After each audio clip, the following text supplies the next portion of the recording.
Not all monsters hide under our beds. Some stand just outside our windows, waiting. Some follow us in the streets, blending into the crowd. And some never actually leave.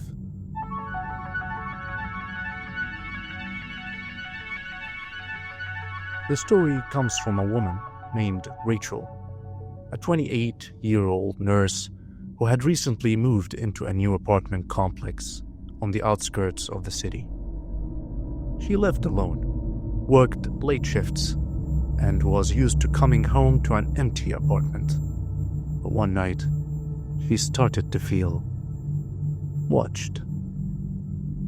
It started subtly, a presence, that unshakable feeling that someone was nearby. Rachel would glance over her shoulder as she walked home, but the streets were empty. The sound of footsteps always seemed to match hers, but when she stopped, they stopped too. One night, as she stepped into her apartment building, she noticed something, a figure, standing at the end of the hallway near the stairwell, half hiding in the shadows. Her stomach twisted. The man stood unutterably still, his face obscured by the dim lighting. But as soon as she turned her key in the lock, he stepped back into the shadows, disappearing. At first, Rachel convinced herself it was nothing. Maybe just another tenant. Maybe she was imagining things. But then, the calls started.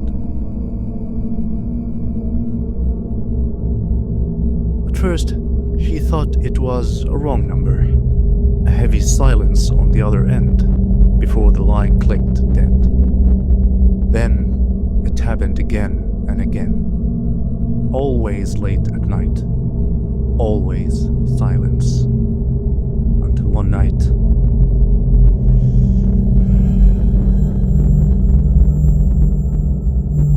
I see you.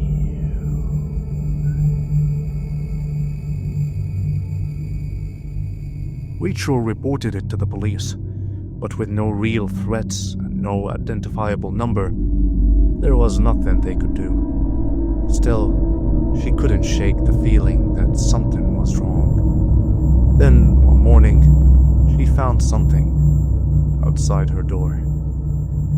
A note, handwritten. It said only 3 words. "You look beautiful." Her hands shook as she held it. She rushed into the front desk, demanding to know if anyone had seen who left it. But the security footage showed nothing. No one had approached her door.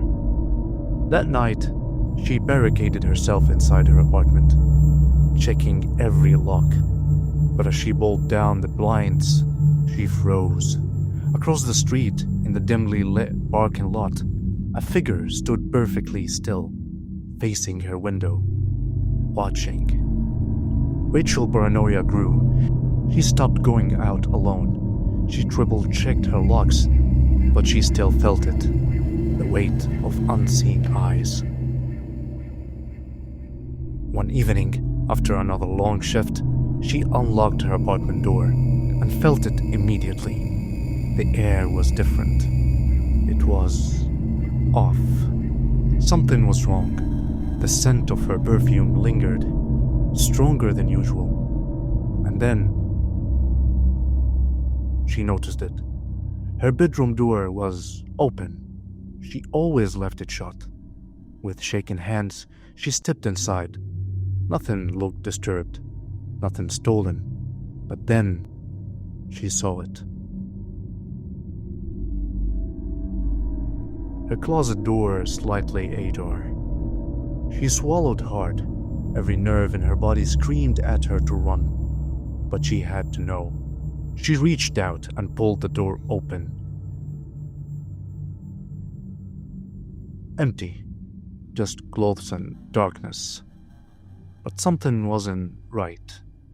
The hangers swayed, as if they had been recently touched. That night she didn't sleep. She sat in the corner of her bedroom, clutching a kitchen knife, waiting for the morning. Rachel went to the police again, demanding they take her seriously. They agreed to send a patrol car to watch her building for a few nights, but it wasn't enough. One night, she woke up to a breathing, not hers, not from the phone, but inside her room. She didn't move, her body locked in fear, and then she heard the floor creak. Her eyes darted to the closet. The door was open again, wider than before.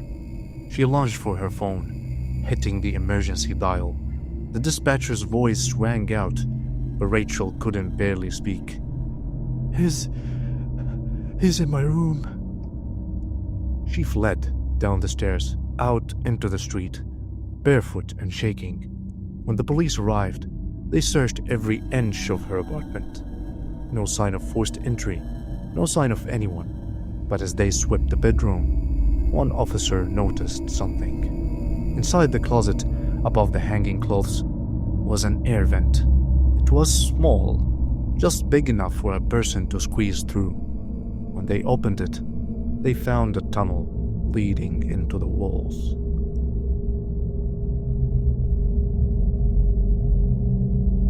Rachel never returned to that apartment. She moved across the country, changed her number, changed her life. But even now, she never feels truly alone. The police never found the man. No fingerprints, no DNA, just the unsettling truth that for months, someone had been living inside her walls, watching and waiting.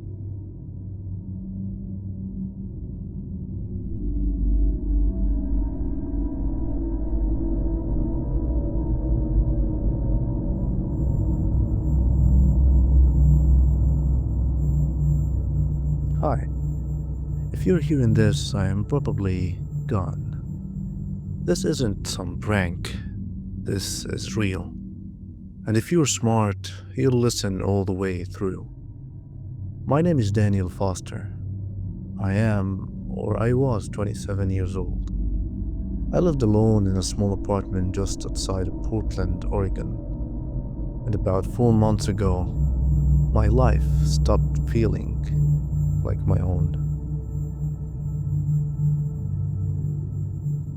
It all started with something small. At first, I thought it was nothing. A package arrived at my door with no return address. Inside was a single Polaroid photo of me walking to work. I laughed it off, told myself someone was just playing a dumb prank. Maybe a friend. But no one I knew owned a Polaroid camera, and no one ever came forward. I threw it away. A week passed. Then another photo arrived. This one was worse. It was me sleeping from outside my bedroom window. My curtains had been opened. I live on the second floor. I remember standing there, holding that photo, shaking. That night, I closed the curtains, double-locked my door, and barely slept. I reported it to the police the next day. They took my statement, told me to keep an eye out, and let them know if anything escalated. That was it. No investigation, no patrol, nothing. I went home more paranoid than ever, and things did escalate. I started hearing things at night, footsteps in the hallway, light taps on my window. Once, I swear I heard someone whisper my name through the wall. I'd rush out into the hall, look out the window, and nothing. It's always nothing. Then the messages started. Sticky notes on my door, on my car, sometimes even slipped under my pillow while I was out. They always said things like, "You look tired today. You shouldn't leave your window unlocked. I like the blue hoodie on you." My friends thought I was losing it, said maybe it was stress. I tried to believe them, but I knew someone was watching me. And then I saw him. It was around 2:30 a.m. I was half asleep on the couch when I heard the floor creak near my kitchen. I thought maybe I'd left a window open, so I got up quickly and crept toward the sound. That's when I saw the shadow, just barely, standing inside my apartment, in the kitchen, frozen, tall, lean, wearing a dark hoodie. I didn't scream, I didn't move.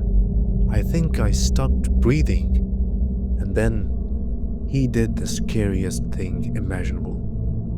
He raised one hand and waved, calmly, slowly, like we were old friends.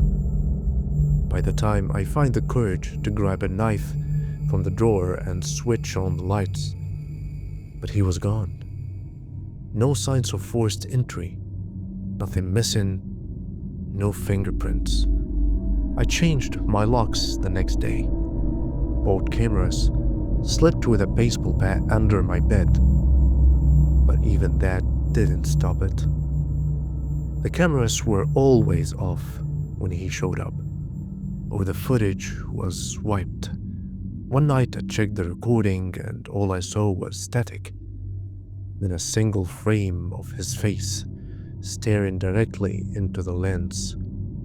That was the first time I felt real, deep dread, the kind that makes you physically sick. I started missing work, stopped answering calls, barely left the apartment. I became obsessed with catching him, with proving he was real. Because no one believed me. Not really. And then things got quiet. No more notes, no more photos, no shadowy figures. Just silence. For 2 weeks, I let my guard down. I thought maybe it was over. Maybe I scared him off. But that's where I found the journal, tucked under my mattress. Inside were pages and pages of notes about me, my routines, my favorite meals, phone numbers of my friends, even my mom's, timetables, sketches of my apartment layout. The last page, it was a drawing of me in bed, eyes closed, and standing over me was him. I left, drove for hours, ended up in a cheap motel 2 towns over. I didn't even pack a bag. I was just done. Done being afraid. Done playing the game. I called the police again. They opened the case this time. Said it sounded serious. I gave them the journal. They promised to investigate. But 3 days later, I got a voicemail from my own number. It was my voice, whispering, "I'm already inside." I lost it. I screamed. I cried. I broke the motel mirror with my fist. I begged the manager to let me check out early and drove straight to my friend Lisa's house. I hadn't seen her in months, but she let me stay. I felt safe there until she got the letter, addressed to her. Inside was a single note. "You shouldn't hide him. He is mine." That night, Lisa woke up to find me gone. No signs of struggle. My car was still there. Wallet, phone, everything. The only thing left behind was a Polaroid of her, sleeping from outside her bedroom window. no one's seen me. And no one's seen me since. The police labeled me as a missing person, said it was likely a mental breakdown. Maybe I ran off. Maybe I hurt myself. But Lisa knows better. She says she still gets notes sometimes, still hears footsteps, still sees shadows, and sometimes when she checks her phone late at night, there is a photo in her gallery she didn't take, a photo of her, and in the corner of the frame is a figure watching.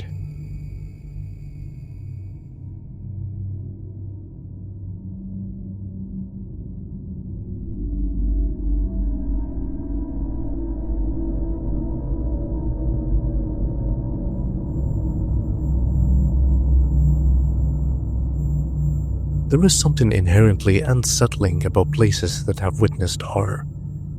They hold onto it, like an echo of the past refusing to fade. And in Finland, there is one such place, a peaceful lake that became the site of an unspeakable crime. This is the story of the Lake Bottom murders, one of the most baffling unsolved cases in history. A case where silence speaks louder than words, and the unknown lingers like a shadow.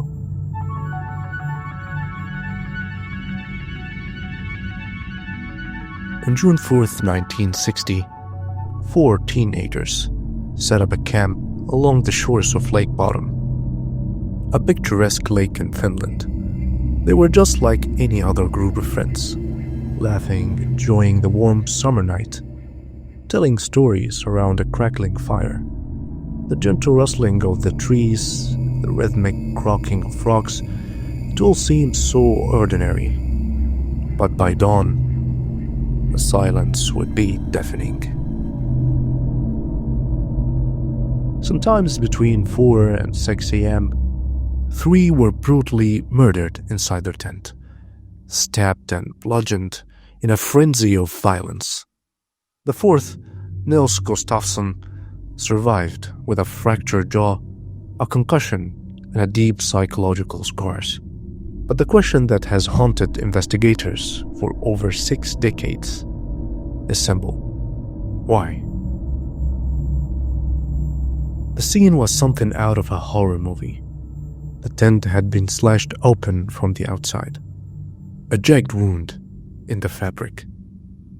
Blood was everywhere, but the murder weapon was missing. No clear motive, no signs of robbery. Whoever did this didn't come for money. They came to kill. There were no fingerprints, no clear evidence pointing to a suspect, and the only person who could have witnessed the attack claimed to remember nothing. Was it trauma-induced amnesia, or was it something else? Nils was found outside the tent. His injuries were severe, but not fatal.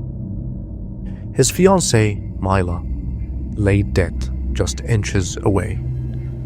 Had he seen the killer? Had he fought back? Or was there something even more disturbing at play? Over the decades, investigators have explored every possible theory. A drifter? A soldier with PTSD? A sadistic killer who chose the night at random? Or was the crime more personal? One of the most intriguing suspects was Hans Assmann, a man with known ties to Soviet intelligence. Witnesses reported seeing him near the lake that morning. His clothes stained with what appeared to be blood. When questioned, he gave evasive answers. But without concrete evidence, he was never charged. Was he just an eccentric drifter? Or something far worse?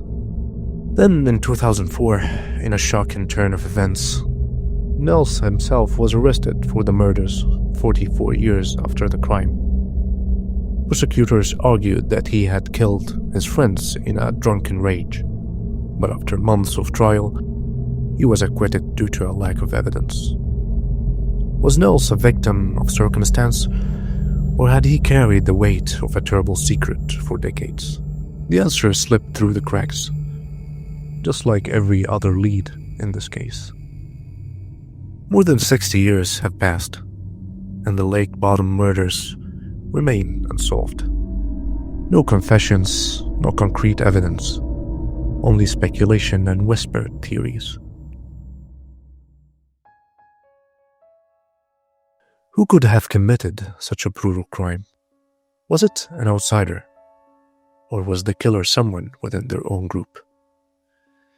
The most chilling part is that the murder could still be out there, watching, waiting, and perhaps they never really left. Some say the lake holds echoes of that night. The wind carries the screams of the past.